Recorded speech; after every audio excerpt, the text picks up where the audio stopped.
बाख्रा चोर र घडी चोर त थिए हाम्रो गाउँमा। बाख्रा चोर र घडी चोर त थिए हाम्रो गाउँमा।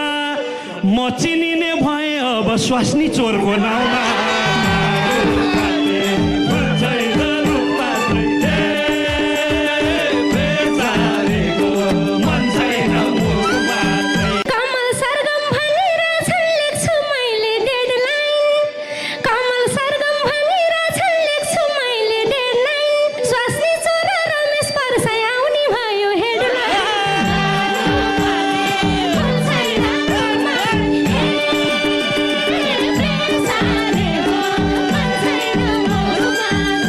म त हेर्नु कृष्ण दाजु मन्त्री हुनु पर्ने।